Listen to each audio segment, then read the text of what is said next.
Educação à distância, mudando realidades.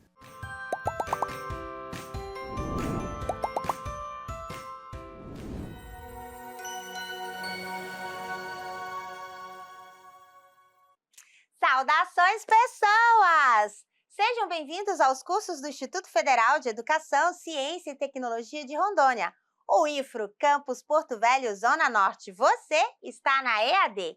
E eu sou a professora Anabela Barbosa. Juntinhos estamos na jornada de currículo. Na trilha, a Alice no País das Maravilhas, episódio 3, Teorias do Currículo. Diversão!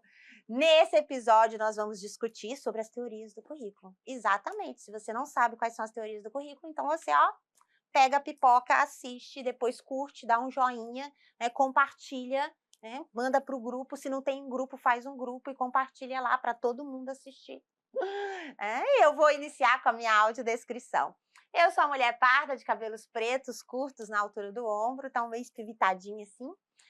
Tenho olhos pretos, 1,64 m, 43 anos. Estou com um vestido tom azul marinho, verde água, não sei, uma coisa assim. Estou de salto e o meu sinal para a comunidade surda é Anabela. Ao fundo está a plotagem dos estúdios em tons verde, cinza e branco, conectores cinza, com os dizeres em verde, EAD mudando realidades. Aí a gente vai começar, siga o Coelho Branco.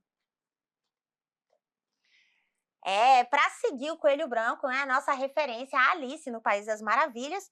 E por que o País das Maravilhas? Porque o currículo é o universo, é um país de maravilhas. É tudo aquilo que vai ser trabalhado na escola, aquilo que às vezes vai, mas a gente não sabe, aquilo que a gente sabe, mas não vai. Então, as nossas relações de poder, como diz o Miguel Arroio. Se você não sabe quem é Miguel Arroio, vai lá, assiste o episódio 2, aproveita e assiste o episódio 1. Na verdade, aproveita e maratona, Então, a gente vai discutir, nesse episódio, teorias do currículo. Existem basicamente 3 linhas teóricas: as teorias tradicionais, as teorias críticas e as teorias pós-críticas. E é elas que nós vamos conhecer. Acompanhe aqui, porque esse episódio tá tudo! Bom, para a gente seguir o Coelho Branco, a gente começa aí as nossas intenções meteorológicas. Nossas intencionalidades pedagógicas são identificar as principais correntes ideológicas e teóricas que perpassam a construção do currículo. Como eu disse aqui, de acordo com os mapas pedagogia.com, esse mapa mental maravilhoso. Aliás, esse site é tudo. Acompanha lá que é muito bom. Ele traz aqui um mapa mental sobre as principais teorias do currículo. A gente tem as teorias tradicionais, que compreendem o currículo como um processo de instrução mecânica. Então, é aquilo que se tem que fazer, aquilo que se tem que cumprir. É o ensino centrado no professor e os alunos são receptores, como se a gente fosse uma caixinha vazia. Depois, a gente tem as teorias críticas, cuja função do currículo é conter, o conceito, o cerne das teorias críticas é que o currículo tem uma função de libertação, uma perspectiva libertadora. Então, o currículo tem que ser organizado de modo que permita que as pessoas que acessem a escola, a escolarização, elas consigam se libertar das amarras institucionais, do sistema, do capital e serem pessoas livres, conscientemente, ideologicamente, e todas as formas de liberdade. Depois das teorias críticas, a gente tem as teorias pós-críticas, que são aquelas que valorizam o ensino e a discussão relacionados à identidade, alteridade, diferença, subjetividade, gênero, raça, etnia, sexualidade e multiculturalismo. Olha, essa é uma das partes mais legais que tem do currículo. Bom, é que eu acho, E que você também vai achar. Discutir as teorias do currículo é muito bacana. Bom, a gente tem autores que estão no posicionamento tradicional, autores que estão no posicionamento crítico e autores que estão no posicionamento pós-crítico.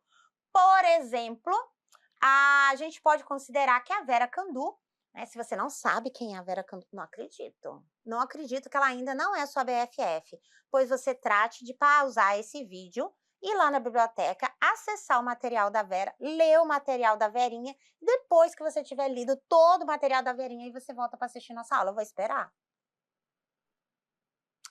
Já? Muito bem. Então, agora a gente continua.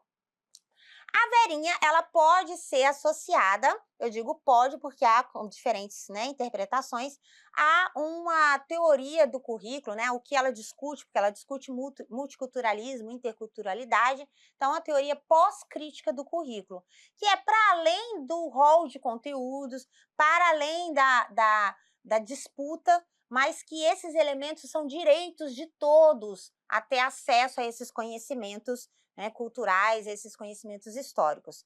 Já, por exemplo, o Miguel Arroio, você também não sabe quem é o Miguelzinho? Ah, não acredito. Então, assim, ó, Miguelito é pessoa importante na nossa discussão aqui do currículo.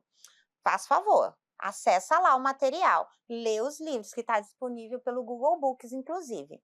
Bom, o Miguelito, ele pode ser considerado como um autor que discute, né, as teorias críticas do currículo, porque para ele o currículo é um território em disputa. Portanto, se há uma disputa, há pessoas que detêm poder e há pessoas que estão sendo mandadas. E nessa disputa, nesse conflito, o currículo vai servir justamente para que haja um processo de libertação dessas pessoas. Acessar o currículo escolar, aí a gente já está falando de um currículo formal, né, do acesso à educação, significa você entrar numa disputa e essa disputa te conduzir à liberdade, à libertação. O que seria essa libertação, professora? Eu não estou entendendo. Soltar as algemas? Mais ou menos. Essas algemas seriam as estruturas daquilo que é pensado para uma sociedade e que não é contemplado pelos grupos minoritários, digamos assim. Por exemplo, digamos que não tenha no currículo a discussão sobre a versão indígena da colonização. Por muito tempo, inclusive na minha época, não faz tanto tempo assim, eu sou jovem há mais tempo, mas a versão que eu estudei da história é que nós fomos descobertos. Achamos o Brasil. Que tudo, que bonitinho, que fofo. Né? Essa não é a única versão da história. E é por isso que o Miguel Arroio vai dizer que é um território em disputa, porque quem detém o poder conta a história. Né? E aí a história tem várias versões. Então, cadê a versão dos indígenas, né? Cadê a versão dos, por exemplo, dos escravos, dos africanos? Então, tudo isso vai depender da perspectiva que a gente tem. Esses grupos, né? A história desses grupos passou a fazer parte da história, ou seja, do rol de conteúdos, dos conhecimentos acessados por nós, a partir de uma disputa. É uma disputa do que estava no currículo e do que não estava no currículo. E aí, esses elementos culturais só compuseram o ensino, ou seja, estão hoje nos livros didáticos, porque houve essa disputa e houve uma libertação das amarras desse currículo originário, que tinha apenas uma versão.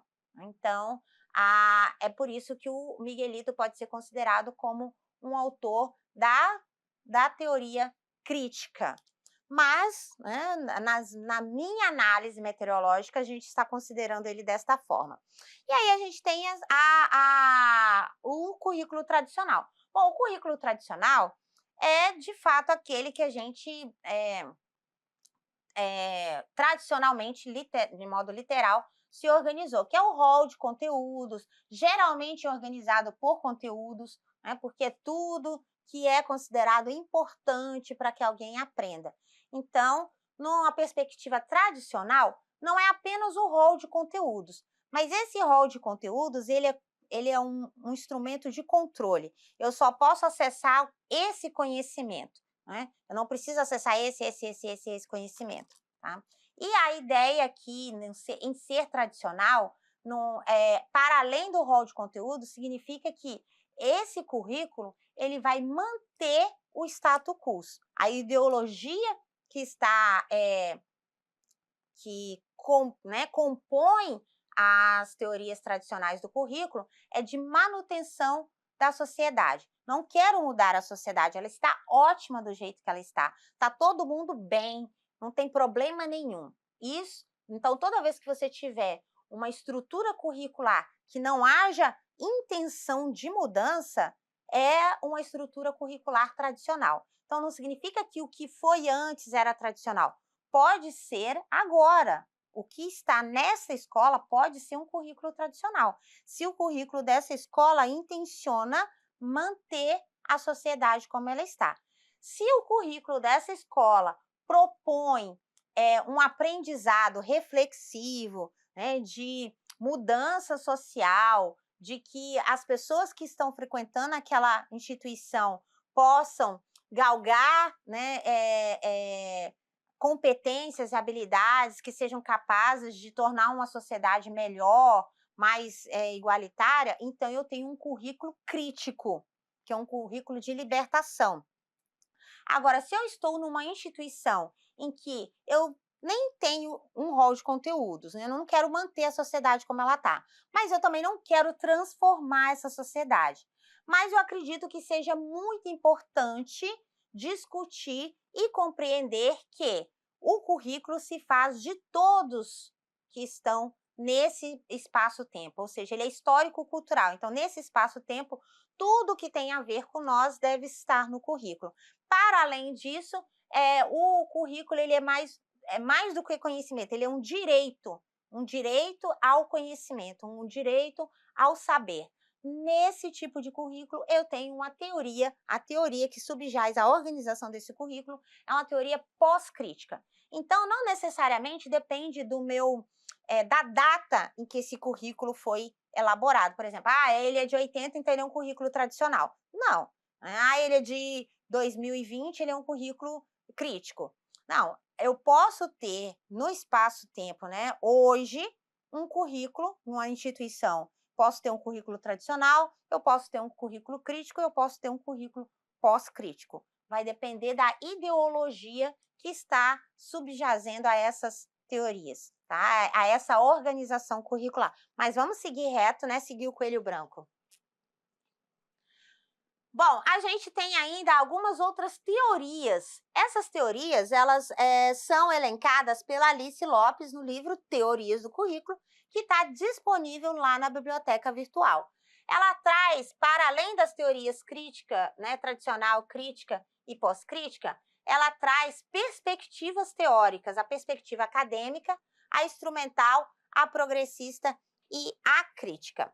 Então, você acessa lá a nossa biblioteca virtual, que é tudo. Se vocês quisessem que eu só ficasse lendo lá na biblioteca virtual, eu poderia ficar, tá, gente? Vocês podem me deixar lá e dizer assim, olha, professora, agora você só precisa ler. Não precisa fazer mais nada. Só ler o que está tudo na biblioteca, eu já ficaria bem tranquila com isso.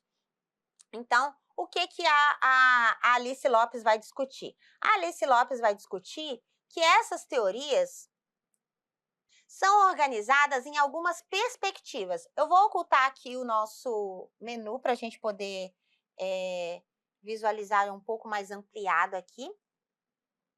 Opa, nem tanto, né? Mas para ficar maior. Ai, que essa tela interativa é tudo, né, gente? Então, olha, de acordo com a Alice Lopes, eu vou ter que deixar maior para a gente poder ler. Vamos lá. A perspectiva acadêmica se organiza de que forma? É defendida a existência de regras e métodos de validação de saberes. Uma vez atendida a essas regras e métodos, alguns desses saberes, enunciados de todo tipo, por exemplo, são considerados como conhecimento. Nesse sentido, todo conhecimento é um saber, mas nem todo saber é um conhecimento. Só é conhecimento um saber capaz de passar por esses testes de validação no contexto de uma disciplina acadêmica. E aí, conhecimento é, assim, um conjunto de concepções, ideias, teorias, fatos e conceitos submetido às regras e aos métodos consensuais de comunidades intelectuais específicas. Esse conhecimento, ou seja, episteme, de epistemológico, né? Então, conhecimento, busca explicar o mundo e definir as melhores formas de atuar nesse mesmo mundo. Então, quando a gente está falando da perspectiva acadêmica das teorias do currículo, a gente está dizendo, por exemplo, o currículo da área de engenharia. Então, é só aqueles que têm conhecimento específico, ou seja, que possuem episteme da área de engenharia, que poderia, em tese, relacionar ou dizer o que são saberes necessários para se formar um engenheiro. Assim na medicina, assim no cozinheiro, assim no técnico em mecânica, né? Então, sobre a perspectiva acadêmica. Então, sobre a perspectiva acadêmica, o currículo é esse conjunto de conhecimentos considerados saberes específicos de uma determinada área. Aí é por isso que a gente fala assim, o currículo do curso de pedagogia, o currículo do curso de direito, porque são os conhecimentos específicos daquela área, tá? Além disso, a gente tem a perspectiva instrumental. Para a perspectiva instrumental, na perspectiva instrumental, aliás, a perspectiva instrumental de conhecimento tem a relação com a perspectiva acadêmica, na medida em que também entende o conhecimento como legitimado pelo atendimento às regras e aos métodos rigorosos no âmbito acadêmico, mas se distingue dela pelo fato de o conhecimento ter por principal referência a razão instrumental. A razão instrumental, genericamente falando, é a razão que busca sua legitimação pelo atendimento eficiente a determinados fins, sem problematizar os processos que levam a esses fins. Bom, na perspectiva instrumental, o currículo, a teoria do currículo, ela vai trabalhar o quê? Ela vai trabalhar aquilo que eu preciso aprender a fazer. Não necessariamente saber por que eu estou fazendo, mas o fazer, o instrumento. Digamos, por exemplo, que eu participe de um curso de mecânica e eu aprenda a apertar um determinado parafuso. Então, eu sei apertar o parafuso. Agora, por que eu aperto aquele parafuso? Qual que é a importância daquele parafuso? Ou, e se eu trocar o parafuso, será que seria melhor? E se eu trocar, ao invés de parafuso, eu trocar por um outro modelo? Então, essa discussão não pertence à perspectiva instrumental. A perspectiva instrumental é apenas apertar o parafuso, tá? Então, é por isso que ela está relacionada à perspectiva acadêmica, porque a gente está falando de teorias que subjazem um currículo escolar, né? um currículo da educação. E aí, nesse sentido, a gente tem essas perspectivas. A gente tem mais uma perspectiva, que é a perspectiva progressivista, na qual o principal autor associado a essa perspectiva é o John Dewey. Ai, adoro! O Dewey, amplamente divulgado no Brasil, como já destacado pelo trabalho do Anísio Teixeira. Quem não sabe quem é Anísio Teixeira, ai, que triste, vai lá estudar. Dewey desenvolve sua teoria do conhecimento tendo em vista que John Dewey trabalha com a escola ativa. Qualquer campo do conhecimento humano representa um corpo de verdades a ser utilizado para a descoberta de novos problemas, novas pesquisas e conclusões. Em uma perspectiva pragmática, o conhecimento deve favorecer a melhor execução das atividades humanas.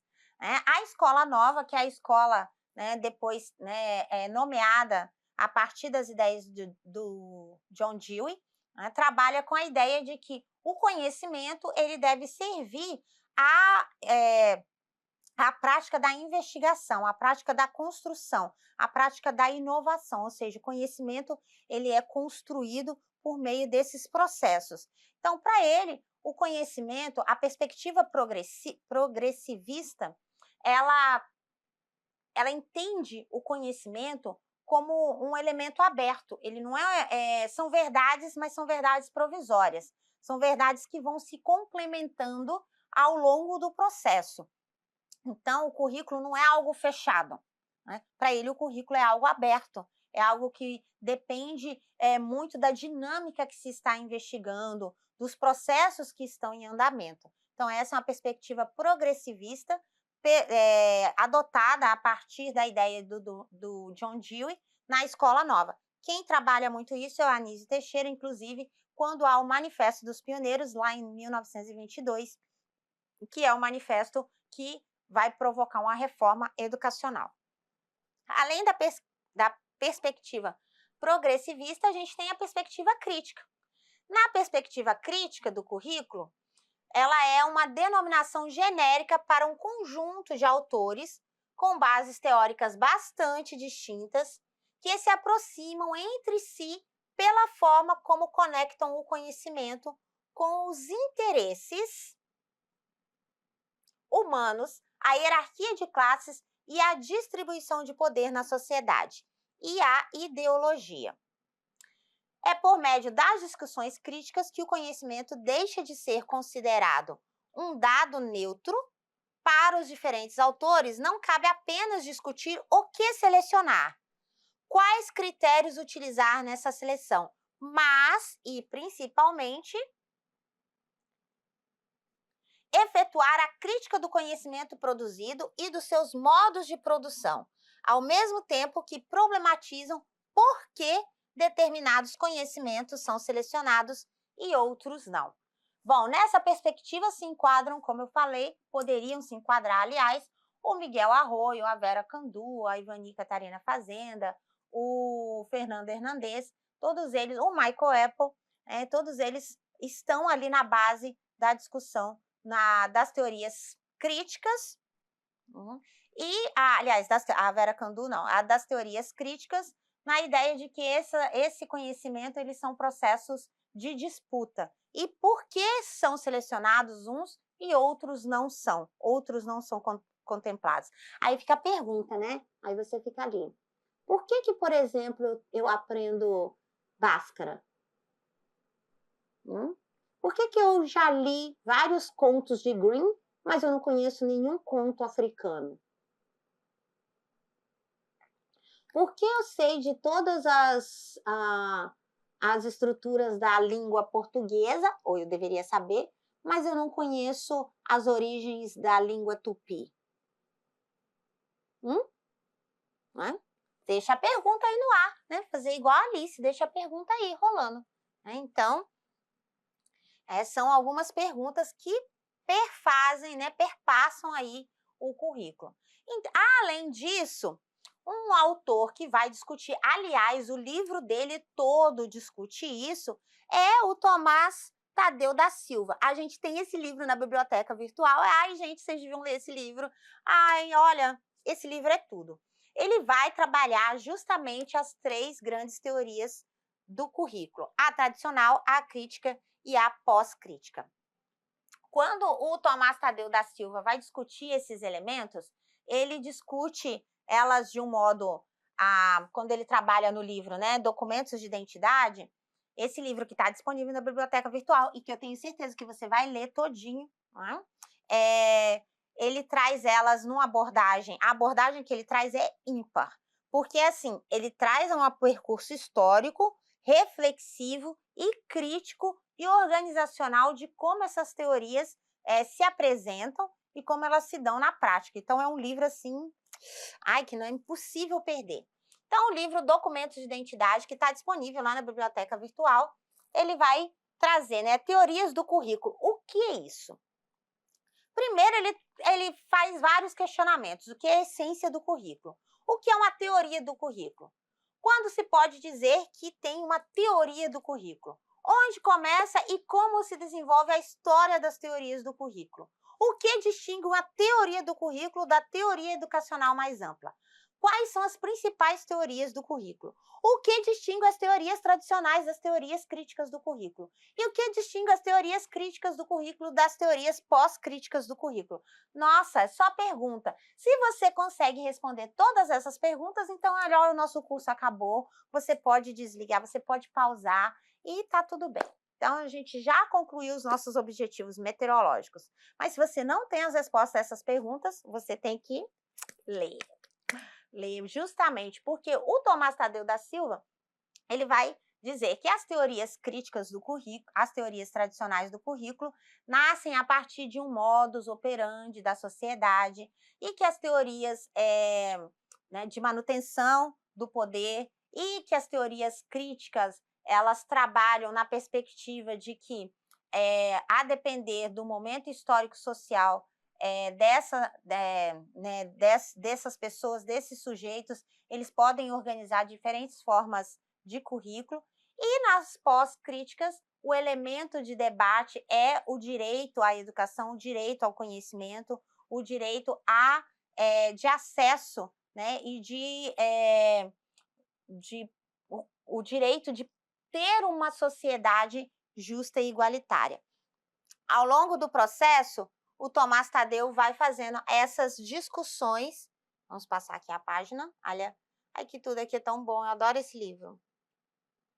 E aí, por exemplo, ele vai dizer, né, a tradicional de teoria, ela teria descoberto e descrito o que verdadeiramente é o currículo. Nesse entendimento, o currículo sempre foi isso que o Bobbitt diz ser. Ele se limitou a descobri-lo e a descrevê-lo, da perspectiva da noção de discurso.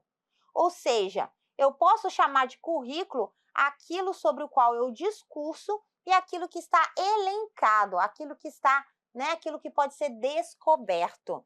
E assim segue o livro do Tomás Tadeu da Silva, que, ó, se você não lê, eu vou falar a verdade para você, né? Você está correndo um sério risco. Então, a gente já viu aí a questão da teoria tradicional do currículo, a abordagem aí do Tomás Tadeu. Ele vai falar da teoria tradicional, depois ele vai falar da teoria, das 3 teorias. É claro que a gente não vai abordar tudo aqui, né, porque em 15 minutos a gente não consegue fazer. Mas ele traz aqui, ó, na página 17, um resumidinho. Teorias tradicionais do currículo enfatizam o ensino, a aprendizagem, a avaliação, a metodologia, a didática, a organização, o planejamento, a eficiência e os objetivos. Já as teorias críticas do currículo discutem ideologia, reprodução cultural e social, poder, classe social, capitalismo, relações de produção, conscientização, emancipação e libertação, currículo oculto e resistência.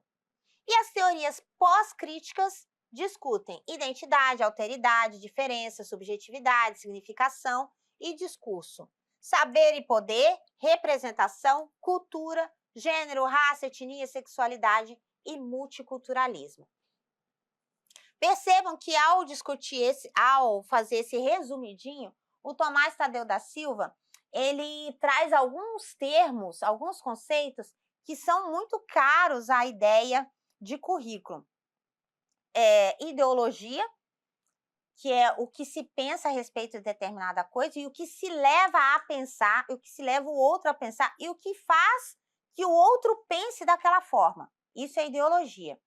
A questão das organizações, como está prevista ali nas teorias tradicionais, a ênfase em instrumentos, em estruturas que controlam o processo. Não que esses elementos não sejam necessários, a avaliação, o planejamento, esses elementos são extremamente necessários para que você operacionalize o processo educativo. Mas nas teorias tradicionais do currículo, a ênfase se dá sobre isso, e não necessariamente sobre o cerne, o miolo do que é ensinado. Já nas teorias críticas, o Tomás Tadeu da Silva vai dizer que esse tipo de currículo ele se preocupa com esse miolo, principalmente que esse miolo ele é o elemento fundamental que vai fazer com que haja uma quebra de paradigma, haja uma disputa, haja uma libertação e que as pessoas que acessam esse conhecimento, elas, né, e como esse conhecimento é trabalhado, tem o condão, tem a possibilidade de transformar a realidade dessas pessoas. e das pessoas que estão ao seu redor. Então, por exemplo, uma pessoa que não tem acesso à educação, que não sabe ler e escrever, né, e que, por exemplo, ela trabalha como, digamos que ela trabalha como pedreiro, é um exemplo. Ela não tem acesso à educação, ela não sabe ler e escrever. À medida que ela participa de um curso de formação, por exemplo, né, em edificações, ela aprende a ler e escrever, ela aprende a compreender como que se dá essas estruturas de construção. Ela passa a ter o seu trabalho mais valorizado e ela passa a compreender que ela faz parte de uma estrutura maior de sociedade e aquilo que ela acessa é base, mas que ela pode ter acesso a outras coisas e que as outras pessoas também poderiam ter acesso a essas coisas, como a saúde de qualidade, a educação de qualidade, uma alimentação adequada. Então, esse processo de participar da escola, da educação e esse currículo que não só apenas instrumentalizou essa pessoa a como construir uma casa, como fazer uma construção, mas também propiciou a ela uma mudança de paradigma, de pensamento, esse é um currículo crítico, né? E é essa análise que o Tomás Tadeu da Silva vai fazer. Depois, ele vai fazer uma análise da teoria pós-crítica do currículo. As páginas que eu estou aqui apresentando para vocês são as páginas específicas que estão destacadas aí no ambiente virtual e que, é claro, né, se você quiser saber tudo, você tem que ler. Então, lá na página já 148, o Tomás Tadeu da Silva vai dizer o quê? As teorias pós-críticas ampliam e, ao mesmo tempo, modificam aquilo que as teorias críticas nos ensinaram. As teorias pós-críticas continuam a enfatizar que o currículo não pode ser compreendido sem uma análise das relações de poder nas quais ele está resolvido. Nas teorias pós-críticas, entretanto, o poder torna-se descentrado. O poder não tem mais um único centro como o Estado, por exemplo. O poder está espalhado por toda a rede social. As teorias pós-críticas desconfiam de qualquer postulação que tenham como pressuposto uma situação finalmente livre de poder. Aí, o que nós temos? Nós temos que nessas teorias tudo, né? Não é o Estado, a gente não deve discutir apenas o posicionamento do Estado, mas a gente deve discutir principalmente as outras esferas de poder, como o poder do mercado, como o poder do dinheiro, como o poder das relações políticas. Todos esses centros de poder são discutidos. E é a partir desses centros de poder que são definidos os elementos que vão para o currículo. Então, na teoria pós-crítica, para além dessa discussão de currículo como um espaço de disputa de poder, eu também, para além da ideia do poder do Estado, tem os poderes que estão envoltos nas redes sociais, na sociedade, nos diferentes grupos sociais. Então, essa é uma discussão muito pertinente e que a leitura do Tomás Tadeu da Silva nos convida a fazer uma reflexão assim pormenorizada de como isso acontece. Já na teoria crítica, o Tomás Tadeu da Silva vai fazer essa reflexão que a gente já antecipou desses elementos como a quebra, o conflito do poder. Lá na página 147 ele discute. Com as teorias críticas, aprendemos que o currículo é definitivamente um espaço de poder. O conhecimento corporificado no currículo carrega as marcas indeléveis das relações sociais de poder. O currículo é capitalista. O currículo reproduz culturalmente as estruturas sociais. O currículo tem papel decisivo na reprodução da estrutura de classes da sociedade capitalista. O currículo é um aparelho ideológico do Estado. Essas teorias têm muito a ver com essa perspectiva de que o currículo reproduz. Então, nas teorias críticas, o currículo reproduz. Se eu quero uma escola diferente, eu tenho que entrar em disputa, eu tenho que fazer uma transformação social para que esse currículo possa abarcar as diferentes culturas e as diferentes representações sociais, as quais elas não estão representando no momento, tá? E seguindo reto toda a vida, né, a gente tem aqui as referências também sobre essas teorias do Pablo Bess. O Pablo Bess, lá no seu livro, né, Currículo e Desafios Contemporâneos, faz um resumidinho, né, dessas teorias, indicando ali as teorias tradicional, né, a teoria tradicional, depois as teorias crítica e a teoria pós-crítica.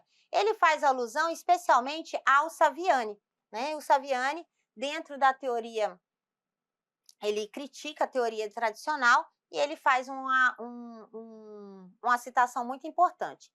Essa teoria do currículo, a tradicional, pretende ser neutra porque não questiona os problemas e as desigualdades que o sistema econômico capitalista promove na sociedade. Como ponto positivo, no entanto, fruto do seu contexto histórico, foi o movimento responsável por promover a escola pública, universal, laica, gratuita e obrigatória para todos. Todas as teorias têm pontos positivos e pontos negativos, certo? Então, o que o Pablo Bess discute aqui, ele traz essas ponderações são importantes. Nas teorias, por exemplo, as teorias tradicionais do currículo, elas foram responsáveis por, em determinado momento histórico, relacionar um rol de conteúdos e dizer que todas as pessoas teriam que ter acesso a esses conteúdos. Então, isso permitiu um certo nível de democratização da educação. Já nas teorias críticas, o ponto positivo, né, um dos pontos positivos das teorias críticas é que elas discutem o que se tem que ter nesse currículo. E nas teorias pós-críticas, elementos que são que atingem a todos, independente do grupo social a que elas pertençam, compõem o currículo. Por exemplo, o gênero, independe do grupo social que eu pertenço. Se eu sou indígena, se eu sou, né, aliás, se eu sou da classe, né, sou da classe A, da classe B, da classe C, se eu ganho pouco, se eu ganho muito, mas assim, o gênero independe disso. A questão da cultura independe disso, né? Afro, indígena, beiradeiro, entendeu? Esses elementos independem da situação necessariamente econômica, do grupo econômico a qual eu pertenço, porque esses elementos pertencem ao ser humano. Então, é isso que o currículo pós-crítico também abarca, certo? E, resumidinho, a gente tem aqui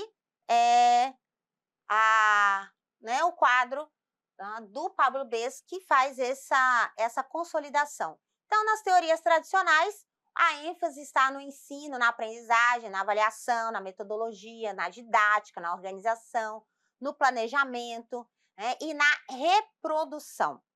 Nas teorias críticas, eu tenho palavras como ideologia, reprodução cultural, poder, classe social, relações de produção, capitalismo, resistência, currículo oculto e libertação. Já nas teorias pós-críticas, as palavras-chave são identidade, alteridade, sexualidade, gênero, raça, multiculturalismo e representação. Se a gente pudesse destacar algumas palavras, nas teorias tradicionais seria reprodução, as teorias críticas, libertação, e nas teorias pós-críticas seria representação.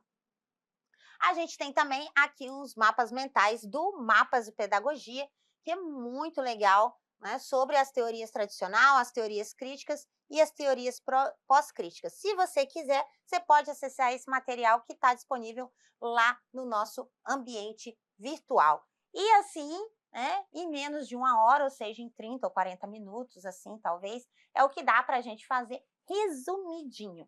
Aqui eu trouxe generalizações. Se você quiser saber de verdade, você precisa ler os materiais que estão disponíveis no ambiente virtual, na nossa biblioteca digital, e discutir com os colegas, discutir com os professores. Esse é o espaço de discussão, né, por natureza, o espaço do questionamento. Então, espero que você goste, acesse os outros episódios, pega a pipoca, senta aí no sofá e maratona, e curte, compartilha, dê um like, né? Se não tem um grupo, cria um grupo e manda para esse grupo para todo mundo acessar os nossos conhecimentos e as nossas formações. Até a próxima, bonanças!